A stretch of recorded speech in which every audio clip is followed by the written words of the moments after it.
शिरोळ तालुक्यातील टाकवडी इथं मंगळवारी रात्री ग्रामपंचायत कार्यालयासमोरच्या प्रांगणात अज्ञातांकडून छत्रपती शिवाजी महाराजांचा अर्धाकृती पुतळा उभारण्यात आला. आज सकाळी हा प्रकार उघडकीला येताच पोलीस आणि महसूल विभागाचे अधिकारी गावात दाखल झाले. गावामध्ये पोलीस बंदोबस्तही मोठ्या प्रमाणात तैनात करण्यात आला होता. परवानगी न घेता पुतळा बसवण्यात आल्यामुळे प्रशासनानं संबंधितांवर गुन्हे दाखल करण्याचा इशारा दिला.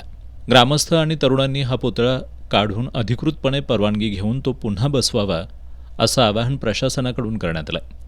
मात्र गावातील तरुणांकडून तसंच ग्रामस्थांकडून पुतळा उतरवला जाणार नाही अशी ठाम भूमिका घेण्यात आली. ग्रामस्थ, शिवप्रेमी आणि ग्रामपंचायत पदाधिकाऱ्यांमध्ये या संदर्भात चर्चाही झाली. मात्र कोणताही निर्णय न झाल्यामुळं सायंकाळच्या सुमाराला प्रशासनानं पोलीस बंदोबस्तात छत्रपती शिवाजी महाराजांचा पुतळा उतरवला. यानंतर संतप्त झालेल्या शिवप्रेमींनी गावाच्या सीमा बंद केल्यात, तसंच टायर पेटवून प्रशासनाचा निषेध केलाय. सध्या गावामध्ये तणावपूर्ण वातावरण असून मोठ्या प्रमाणात पोलीस बंदोबस्त तैनात करण्यात आलाय.